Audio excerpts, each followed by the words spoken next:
Another statue has been toppled, this time of a famous African American abolitionist, Frederick Douglass, who led the movement to end slavery. This is by Art Moore, W&D. A statue of the iconic black abolitionist Frederick Douglass. He was born in slavery, and it was toppled on the anniversary of his famous 1852 speech chastising America for not living up to the values upon which it was founded. Police in Rochester, New York, where Douglass is buried, said the statue was left leaning against a fence about 50 feet from its pedestal, according to the report by Rochester Democrat and Chronicle. The site of the statue includes part of the famed Underground Railroad, where Douglass, Harriet Tubman, and others helped slaves gain freedom. Usually they were they took the road to Canada, where they would be free. Police are investigating, the paper said, and as to who did this.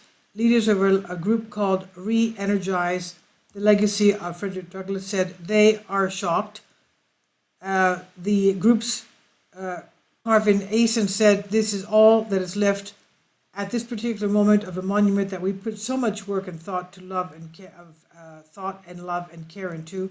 Among the other memorials in the anti-slavery movement that have been vandalized since Memorial Day are the Shaw Memorial in Boston, honoring the first black volunteer infantry unit, and the statue in Philadelphia of abolitionist Matthias Baldwin. Black Lives Matter activists who contend America is built on an irredeemable foundation of white supremacy cited Douglass's July 5th, 1852 speech titled, "What to the Slave is the 4th of July?" Douglass said that to a slave, Independence Day is a day that reveals to him more than all other days in the year the gross injustice and cruelty to which he is the constant victim. Your high independence only reveals the immeasurable distance between us. The blessings in which you this day rejoice are not enjoyed in common. This 4th July is yours, not mine. You may rejoice, I must mourn, he said. But Douglass, 11 years before the Emancipation Proclamation, declared all slaves in Confederate territory free, made clear his fight was the fight of America's founders, who affirmed that all men and women are created equal. He said of the founders, they were statesmen, patriots, and heroes, and with them justice, liberty, and humanity were final, not slavery and oppression. Douglass, who became a Christian minister and later an advisor to President Abraham Lincoln, chastised Christians and churches that supported the institution of slavery, calling out their hypocritical selective outrage.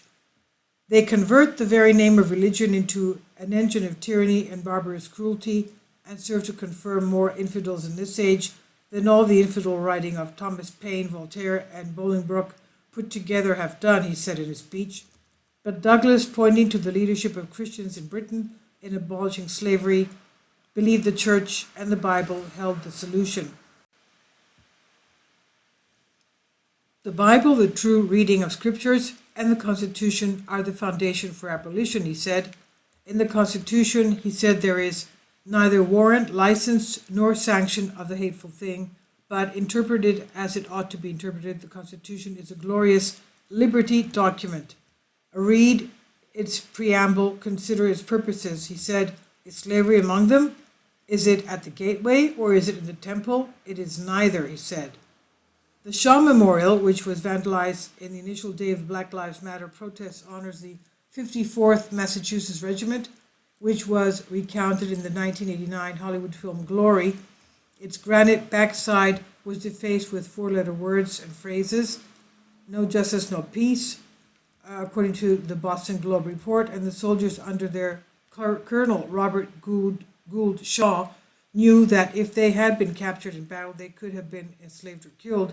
The memorial features quotes Douglass and Tubman, whose two sons enlisted in the Union Army.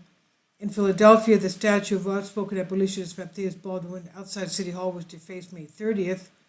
But Baldwin, a locomotive manufacturer entrepreneur, was an outspoken critic of slavery, arguing for the rights of blacks to vote, and he founded a school in the city for black children.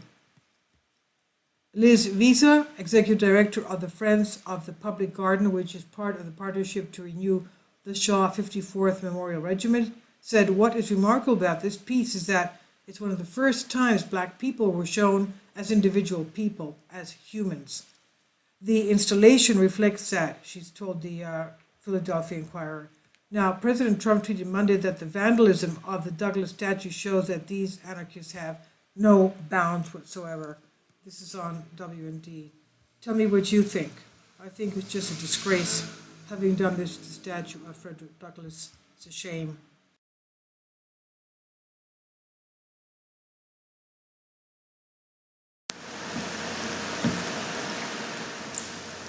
If you'd like to join me on my Patreon account, you will hear content not covered by mainstream media. These riveting stories will be based on my research, and I will state my opinions and give my personal insight on diverse and controversial subjects and world events not covered by mainstream media, and not supported by YouTube guidelines. So whatever I have on my Patreon, most of those will not be on my YouTube channel. Please consider becoming a member today. More of the most significant and important videos will be on my Patreon channel. Your support helps me to continue my research and keeps this YouTube channel alive. And we depend on your support, your generous charity, because we help economically challenged families here in Athens, Greece, in Kapota, and we also help the young generation with university tuition and the community around our church. Thank you.